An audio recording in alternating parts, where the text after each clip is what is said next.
1975년 숀 코넬리가 주연했던 왕이 되려는 남자라고 하는 영화가 있었습니다.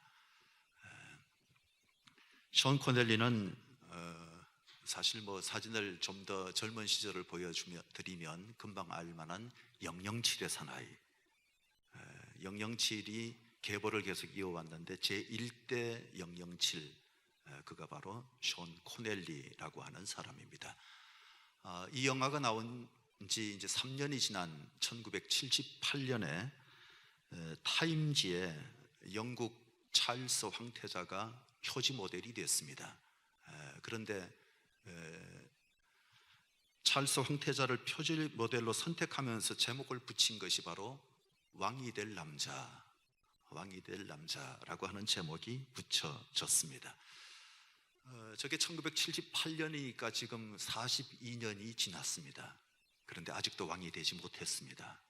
42년이 지났음에도 왕이 될 남자는 왕이 되지 못했는데, 그 어머니 엘리자벳 2세가 금년에 만 94세이고 본인도 금년에 만 71세이기 때문에 앞으로 왕이 될 수 있을지는 알 수 없습니다.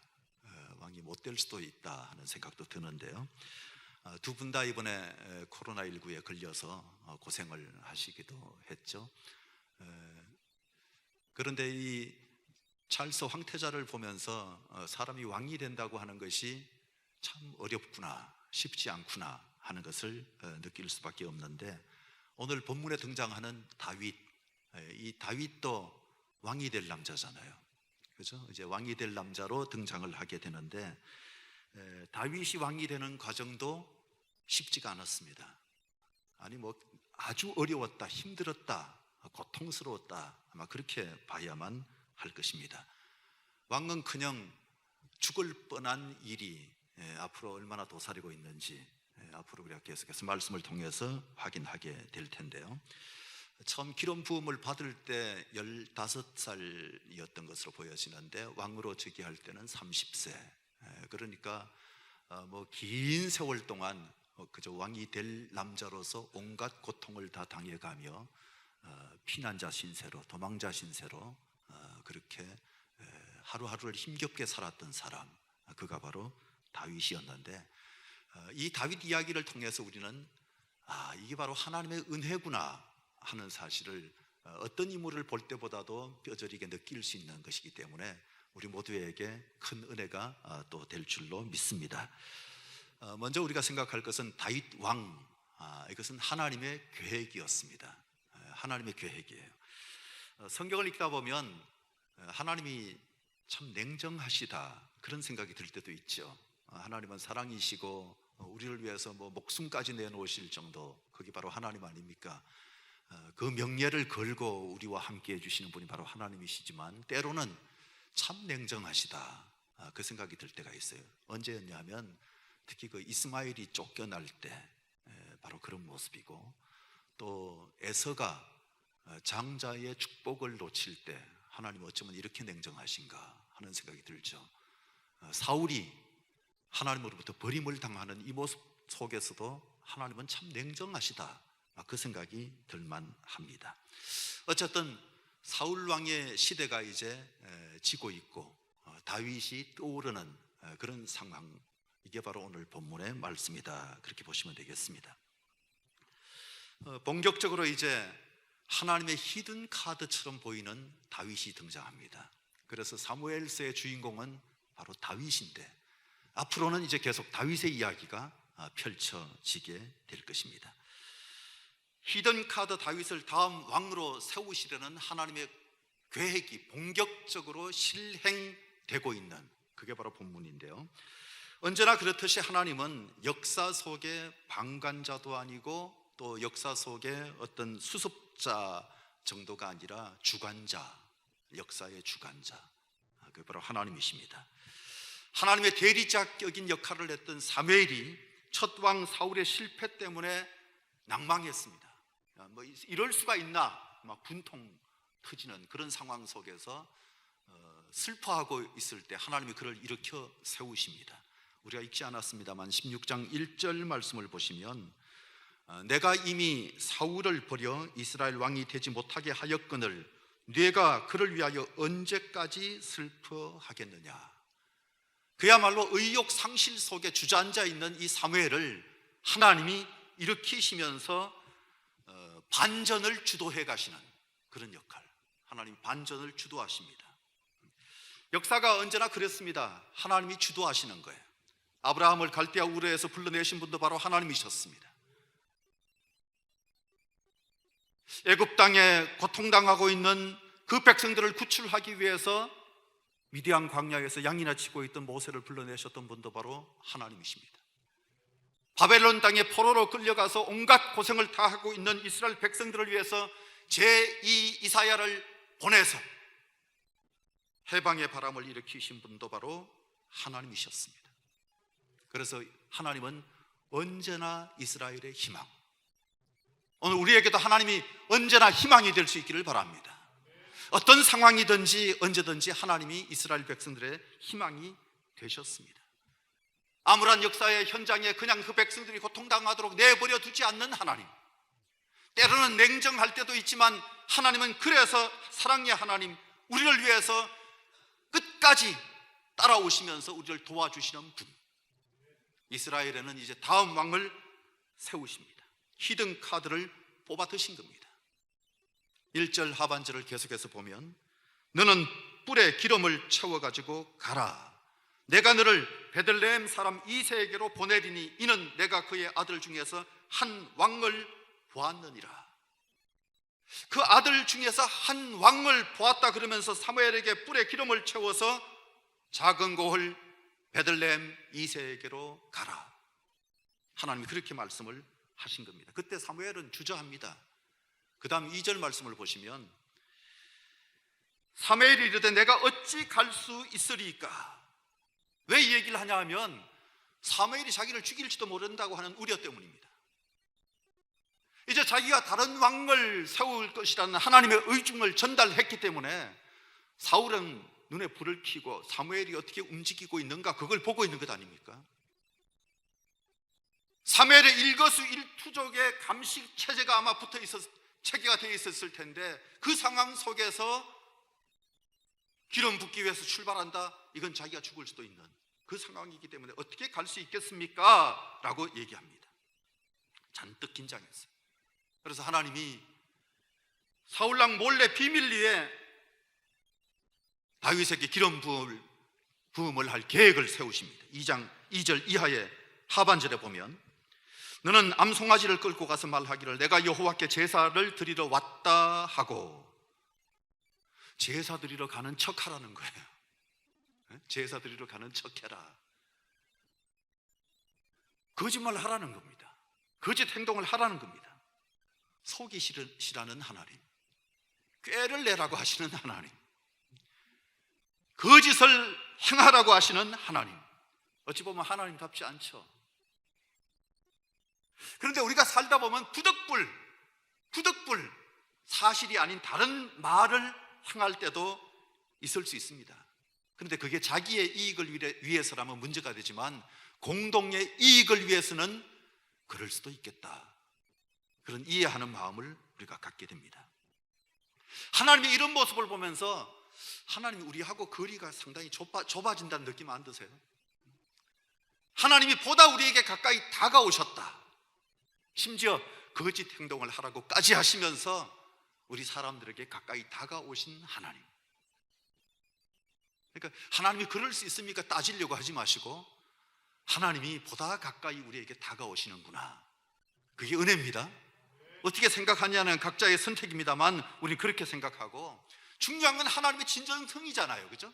진정성, 이스라엘을 사랑하시는 하나님, 이스라엘 위에서 어떻게 하든지 다윗을 세우려고 하시는 하나님의 그 진정성, 이게 훨씬 더 중요한 거잖아요.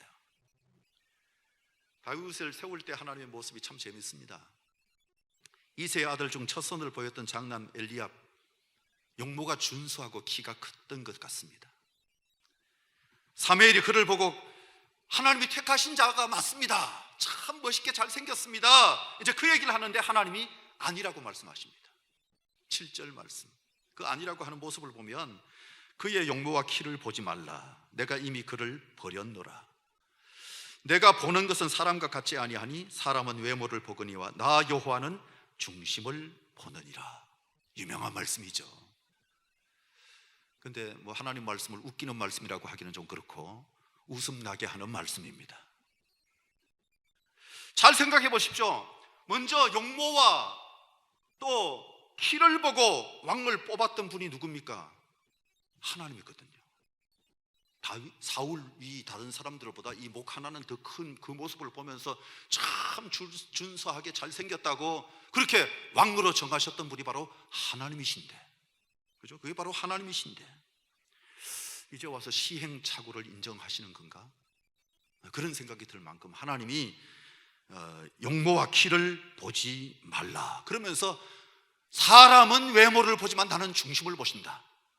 하나님이 당신이 하셨던 일은 잊어버리고 지금 뻥치시는 거예요.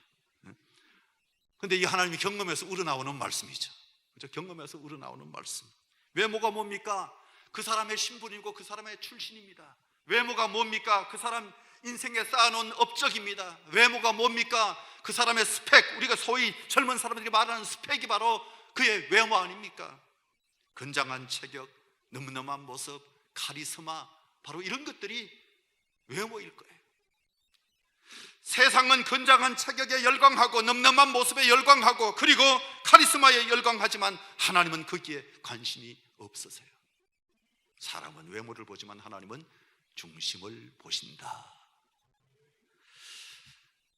전에 배꼽 티 입고 다니는 사람들이 왜 배꼽 티 입고 교회를 오냐고 그러니까 하나님이 중심 보신다 그러지 않았냐 그랬대요. 그렇죠? 할아버지 한 분이 아들이 사준 보청기를 자랑했대요.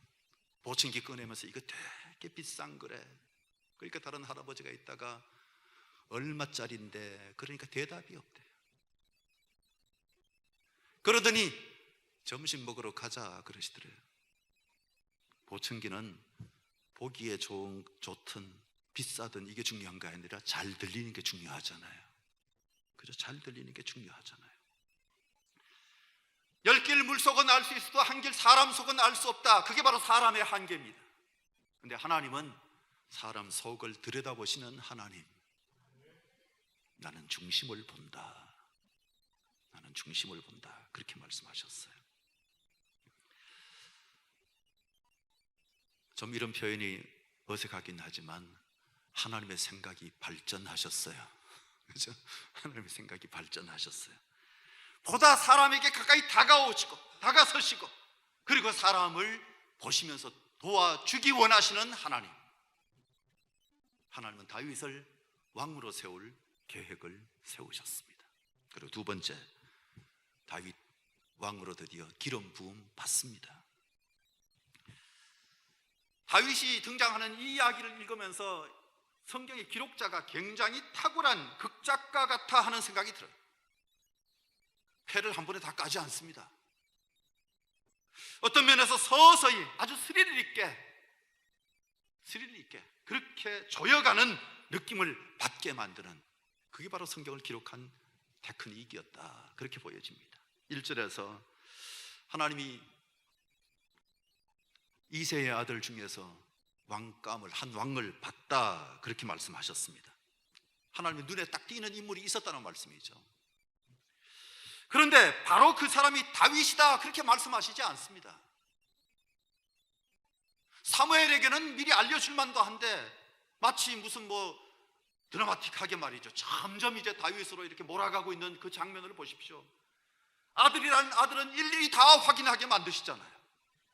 아들이란 아들은 다 한 번씩, 그러니까 다 면접을 봤으니까 불만이 없는 거죠. 나는 시험도 못 치렀다, 그 불만 안 생기게 다 한 명씩 지나가게 만드신 거예요.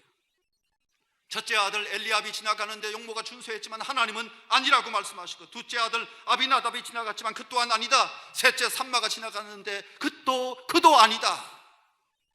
일곱 아들 다 지나가는데 다 아니다. 사무엘이 놀래서 다냐, 이게 다냐 하고 묻습니다. 그러니까 사실 하나 더 있긴 한데 막내예요. 근데 다윗은 사무엘이 온다는 소식을 모르고 양치로 갔었는지는 알 수가 없지만 아마 알 수도 있었을 텐데, 사무엘은 너무 유명하니까 우리 집에 사무엘이 오시면 나도 좀 만나 뵙고 싶은데 그 마음이 있었겠지만, 아버지가 그냥 너는 가서 양 지키고 있으라 그러니까 찍소리 못하고 양 지키러 간 거예요. 그 아들 하나 남아있는 거예요. 그래서 8째 아들이 있는데, 막내가 있는데 양을 지킵니다. 양을 지키고 있습니다. 그러는 거예요. 이 막내라는 말이 사랑을 받는 존재일 수도 있지만 하찮은 존재일 수도 있습니다. 있으나 마나한 그런 존재가 될 수도 있습니다. 별로 중요하지 않은 사람이라고 하는 뉘앙스가 이 속에 담겨 있는 거예요. 아버지조차도 잊어버리고 이제 다 보셨습니다 그럴 정도니까. 그러다가 더 없냐 그러니까 막내가 있긴 합니다. 뭐 그 얘기를 한 거잖아요. 완전히 별 볼 일 없는 존재, 별 볼 일 없는 존재, 초청받을 자격을 갖추지 못한 존재라고 생각했고 아예 잊고 있는 존재로 여겨졌던 그 다윗.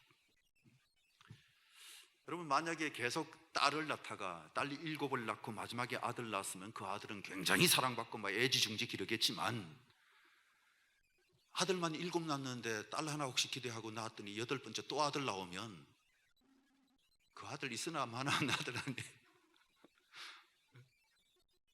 완전히 그냥 별 볼 일 없는 존재예요. 그런데 이사야도 자기 아들 얘기할 때 다윗이라고 말 안 해요. 막내가 있다고만 말할 뿐입니다. 다윗의 이름이 등장하지 않습니다. 참 신기하게도 막내가 올 때까지 모두가 식사를 하지 않고 기다립니다. 막내가 와서 사무엘 앞을 지나갔고 12절 말씀해 보니까 하나님께서 이가 그니 This is the man, 바로 그 사람이다, 그 사람이다. 그러면서 일어나 기름을 부어라 라고 말씀을 하시는데, 이때도 다윗의 이름은 불리지 않습니다. 그냥 이가 그다 하는 정도였어요. 그리고 13절에서 처음으로 다윗의 이름이 등장하는 거예요. 사무엘이 기름 불병을 가져다가 그의 형제 중에서 그에게 부었더니 이날 이후로 다윗이 여호와의 영에게 크게 감동되더라. 다윗의 이름이 마치 숨겨져 있는 빛나는 보석 같아요. 그죠? 처음부터 막 드러나지 않고 숨겨두고 왔던 히든 카드, 드디어 그 이름이 공개가 되는, 하나님이 그만큼 아낀 사람이 다윗, 그만큼 아낀 사람. 오늘 온라인 예배라고 미리 공지를 했기 때문에 많은 분들이 못 나오셨지만, 그 옆에 분에게 가정에서도 인사하시고 교회 오신 분들도 한번 인사해 보세요. 그동안 몰라봬서 죄송합니다.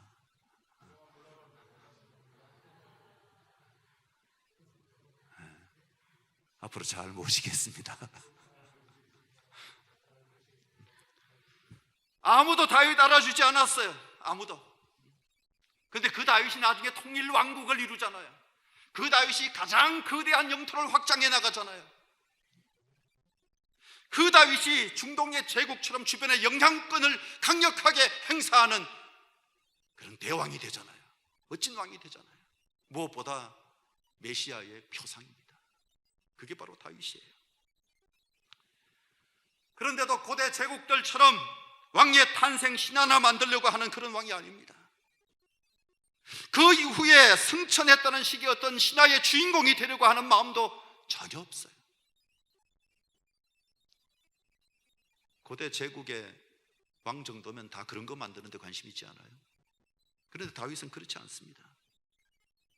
우리가 잘 아는 대로 다윗은 나이가 들면 들수록, 주님이 부르실 그날이 가까우면 올수록 그의 관심은 오로지 성전 짓는 거잖아요.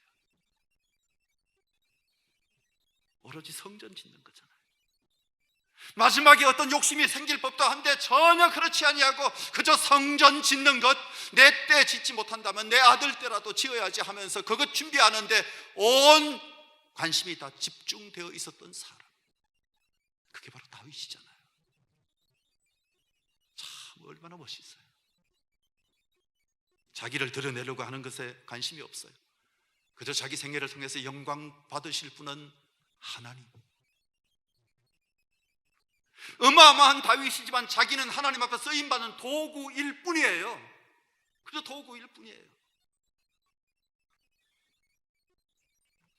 그가 얼마나 능력이 있었던가 관심 없습니다. 무슨 신화 만드는 거 관심 없었습니다. 성경에서도 다윗과 관련해서 가장 중요했던 것이 뭔가 하는 것을 분명히 보여주는데, 다윗에게 가장 중요한 것은요, 하나님이 함께 하시는 거예요. 임마누엘이에요. 어디서 무엇을 하든지 하나님이 함께 하시는 것. 내가 사망의 음침한 골짜기로 다닐지라도 해를 두려워하지 않을 것은 주께서 나와 함께 하심이라. 이 하나님 함께 하시는 것, 그게 다윗의 관심이에요. 다윗의 최고의 축복도 바로 거기 있었어요. 여러분, 기름 부음 받는 순간에 다윗이 한 역할이 있습니까? 세 절밖에 안 읽어서 모르겠다고요? 아니요. 16장 전체에서 다윗이 한 역할 전혀 없습니다. 그가 출마하지도 않았고요, 왕이 되려고 하는 어떤 욕심을 표출한 적도 없고요, 어쩌다가 왕이 된다 할지라도 내가 이렇게 하겠습니다, 자기 생각을 밝힌 것 하나도 없습니다. 더 놀라운 것은요, 이 16장 전체에서 다윗의 대사는 한마디도 없습니다. 다윗의 대사가 하나도 없어요.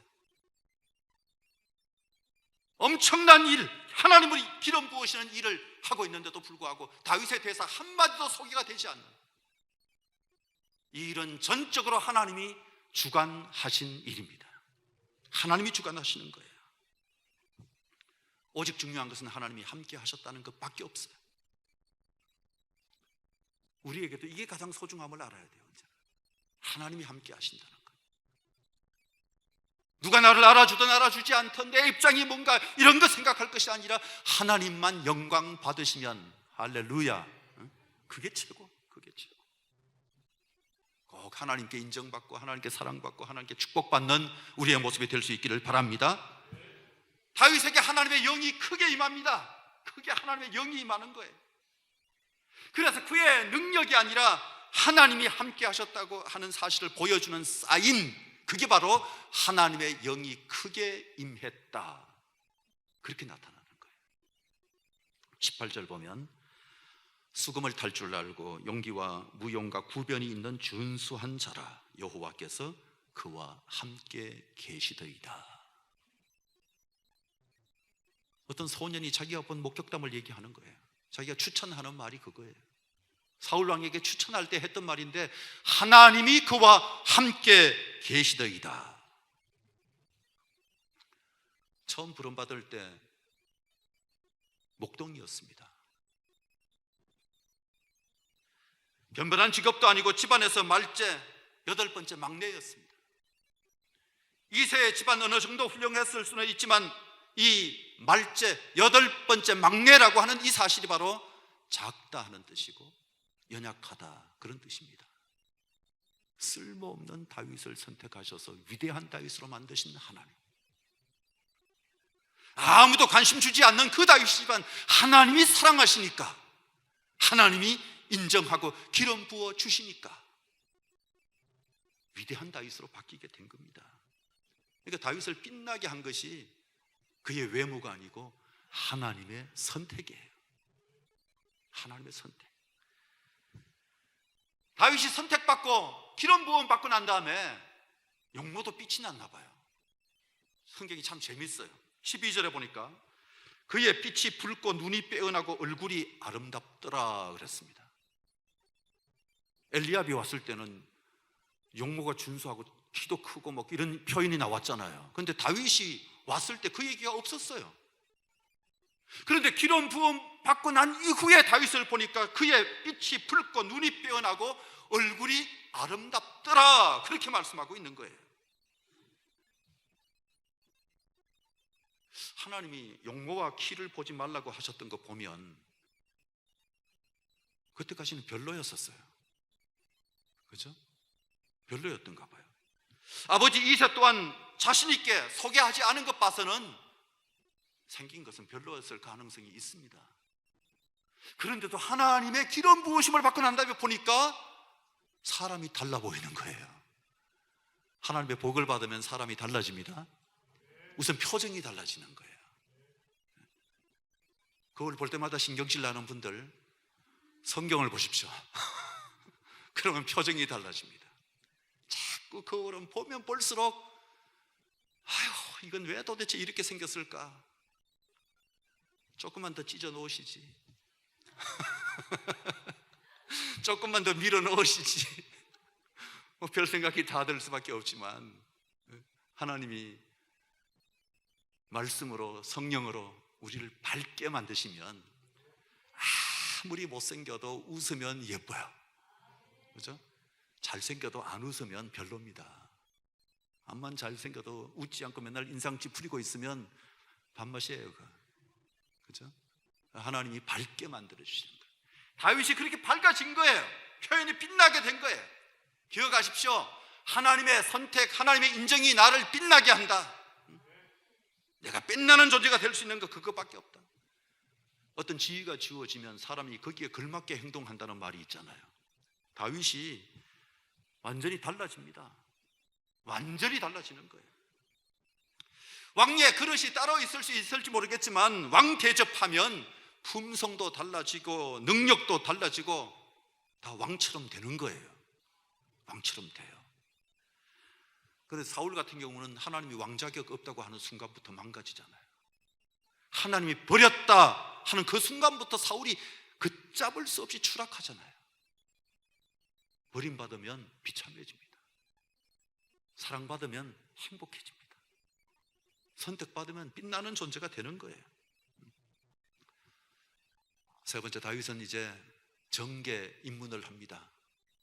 정계 입문을 하는데 좀 묘합니다. 정계 입문을 할 때 다른 것도 아니고 그냥 수금 타며 입문하게 되는 거예요. 수금 타며 사울왕 곁으로 다가가는 사람이 된 거예요. 그 당시 사울이 악령에 시달렸다. 성경에 그렇게 말하는데 참 또 관심 있는 것은 14절에 보니까 그 악령이 자기가 자체적으로 독자적으로 그렇게 사울왕에게 들어가서 역사한 것이 아니고 14절 말씀에 보면 여호와께서 부리시는 악령이 그를 번뇌케 한지라, 그런 말씀이 나와요. 여호와께서 부리시는 악령이, 하나님의 악령을 부리신다? 이거 이제 좀 복잡해집니다. 머리가 막 아파지기 시작하는데 오늘은 그걸 해결해 나가는 시간이 아니고, 중요한 것은 하나님이 그 다윗을 기름 부으시고 난 다음에 하나님이 부리시는 악령으로 번뇌하고 있는 사울 곁으로 그를 보내고 계시고, 그를 점점 이제 정계 입문해서 왕으로서 역할을 할 자리로 나아가게 만들고 계시다는 사실. 하나님은 한번 역사하고 끝나는 분이 아니라 끝까지 우리를 도와주실 수 있는 분이십니다. 끝까지 도와주실 수 있는 분이세요. 왜 하나님의 악령을 부리셨을까? 그 생각만 맨날 하면서 머리 아파하지 마시고, 수금 잘 타는 음악가로 알려진 다윗이 왕의 곁으로 나가면서 드디어 사람들에게 알려지게 됐구나. 유명한 사람 되지 않았겠어요? 음악하는 사람이 얼마나 많았을까요? 모르긴 해도 나름대로 악기 가지고 다 이렇게 전통적으로 그렇게 지낸 사람들이 많이 있을 텐데, 그런데 이 사울이 목동 생활을 하면서 아마 지겨운 시간들 악기를 켜면서 그렇게 하나님을 찬양하며 그 시간들을 보냈던 것으로 보여지는데, 말씀을 계속 묵상하면서 말씀을 찬양으로 만든 거예요. 그 찬양을 드린 거예요. 그러다 보니까 그 실력이 빼어나게 된 거예요. 보통 수준이 아니라 왕의 곁에 추천할 정도, 그리고 왕의 곁에 유일하게 뽑힐 정도로 그의 실력이 있었다는 사실. 여러분, 하나님 찬양하는 데 있어서 전문가처럼 될 수 있기를 바랍니다. 적극적으로 찬양하고 적극적으로 하나님 앞에 예배하는, 우리는 이 방면에 전문가가 돼야 되잖아요. 전문가가 돼야 돼요. 이 왕이 될 남자 다윗, 기름 부음을 받고 바로 출세가도를 달린 것이 아니라 연단의 시간, 준비의 시간을 갖습니다. 그 시간이 참 길었고 힘든 시간이었습니다. 그런데 졸지의 영광의 자리에 올라앉으면 이 왕관의 무게 때문에 굉장히 버거울 수도 있습니다. 바로 대표적으로 사울이 그랬잖아요. 성경에 졸지에 그가 왕이 된 거 아닙니까? 우리가 살펴보고 왔습니다만 졸지에 왕이 됐어요. 그리고 왕관의 무게가 너무 버거웠어요. 너무 힘들었어요. 순진했던 청년 사울이 망가지는데 어떻게 이렇게까지 망가질 수 있나 싶을 정도잖아요. 완전히 망가지고 만 거잖아요. 하나님이 다윗에게는 준비 기간을 풍성하게 주셨어요. 때로 우리의 준비 기간이 너무 길다라고 생각된다 할지라도 하나님이 우리 가정에서 언젠가 빛나는 인물 나오게 하실 수 있다, 그렇게 믿으시기 바랍니다. 그 연단을 잘 견뎌나갈 수 있기를 바랍니다. 사울은 얼마나 힘들었든지 우울증을 앓습니다. 너무 힘들었어요. 추락하고 있는 거예요. 아마 그가 앓았던 병은 조울증으로 보이는데 감정 기복이 너무 심해요. 너무 심해요. 좋았다가 막 금방 나빠져서 사람이 완전 미친 것 같은 그런 모습. 이게 하나님이 자신을 떠나면서 나타난 정상입니다. 그렇죠? 하나님이 자신에게서 떠나시면서 버림받은 자로서 나타난 정상. 이게 바로 이제 우울증 힘들었던 거예요. 그때 그 우울증, 조울증을 달래줬던 것이 다윗의 수금이잖아요. 23절, 다윗이 수금을 들고 와서 손으로 탄적 사울이 상쾌하여 낫고 악령이 그에게서 떠나더라. 단순한 음악의 힘이 아닙니다. 하나님의 역사입니다. 하나님의 역사예요. 물론 예로부터 음악은 신의 도구였습니다. 음악 신도 있어요. 뮤즈라고 하는 말이 신 이름, 신이에요. 신. 음악 신이에요. 거기에서 뮤직이라고 하는 영어 단어가 파생된 겁니다. 그래서 서사서인들은 그 첫머리에 먼저 뮤즈를 부르면서 시작을 하는데, 들려주소서 무사 여신이여 제우스의 따님이여 우리에게도 들려주소서. 그 무사가 바로 뮤즈, 음악 신이다, 그런 뜻이에요. 다윗의 수금, 하나님의 감동이 함께 하는 것 때문에 그 수금을 탈 때 악령이 떠나가게 됐다. 사울이 상쾌해졌다. 그러니까 다윗은 정계에 입문할 때 그 모습이 바로 치유자였습니다. 사울을 치유하는 거예요. 그리고 다윗은 이스라엘의 치유자로 선택받았던 것 같아요. 이스라엘의 치유자예요. 그러니까 국민의 대표가 되겠다고 하는 분들은 국민의 치유자가 되어야 합니다. 그렇죠? 대통령이든 국회의원이든지 뭐 도지사든지 시장이든지 누구든지 치유자 역할을 해야 합니다. 국민이 어떤 부분이 아픈가 이걸 잘 살펴야 되는 거잖아요. 그 아픈 문제를 해결해 주는, 그게 바로 탁월한 지도자. 다윗이 바로 치유자로 부름을 받았어요. 틈만 나면 찬양했던 사람, 그가 지었던 대표적인 시편 23편, 그의 인생 말년에 지었던 것으로 보여지는데, 목동 시절 하나님과 함께 했던 그 시간을 잊을 수가 없어서 목동 시절의 그 모습들이 다 묻어있는 것이 시편 23편 아닙니까? 시작부터 여호와는 나의 목자시니, 여호와가 나의 목자시니, 시작부터가 그렇잖아요. 그가 나를 푸른 풀밭에 누이시고 실만한 물가로 인도하신다. 다 목동 생활의 이야기잖아요. 헨리 워드 비처라고 하는 탁월한 설교가, 이분이 무슨 얘기를 했냐면, 시편 23편은 가장 감미로운 시편 150편 중에서 반지의 보석알 같은 시다, 그런 표현을 썼어요. 반지의 보석알 같아. 스펄전이 시편의 진주라고 했던 것은 여러분들에게 하도 자주 말씀을 드렸으니까, 고난을 사라지게 하고 슬픔에 잠긴 사람을 위로하고 갇힌 사람의 불안에서 벗어나게 만들어주고 낭망한 사람에게 용기를, 병든 자에게는 새 힘을, 뼈아픈 슬픔을 당한 자에게는, 외로움에 몸부림치는 자에게는 안식과 희망을 안겨주는 시편 23편을 그렇게 얘기했어요. 죽어가는 군인들은 이 시를 들으며 평안히 눈을 감았고 음침했던 병원은 이 시로 인해 빛으로 가득하게 되었으며 옥에 갇힌 자들은 이 시를 읽고 자유함을 누린다.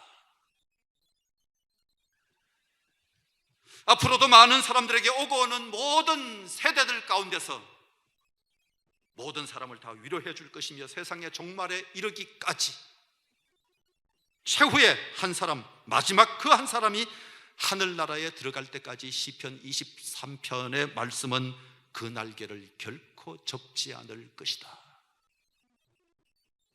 멋진 시. 칼빈은 이 시를, 시편을 영혼의 해부학이다 그렇게 불렀어요. 내 영혼의 깊은 곳까지 다 터치하고 따뜻한 태양 아래 머무르는 것처럼 맑게 빛으로 빛나게 해주는 역할을 하는 여호와의 말씀, 시편. 그래서 치유가 일어나고 영혼의 활기를 회복하게 되는 역사가 있을 것이다. 이제 다윗의 왕의 수업이 시작됩니다. 사울을 통해서 왕의 자세가 어떠해야 하며 통치 기술은 어떠해야 하며 그리고 인맥은 어떻게 만들어 가야 하는가 하는 것을 잘 보게 될 것입니다. 드라마틱하게 전개될 다윗 이야기. 그러면서 한편 계속해서 그 인생과 함께 하시는 하나님의 그 놀라운 은혜, 그 은혜의 강속을 헤쳐나가는, 그러면서 우리도 행복을 누리는 그런 삶을 살아가기를 주의 이름으로 축복합니다. 기도하겠습니다.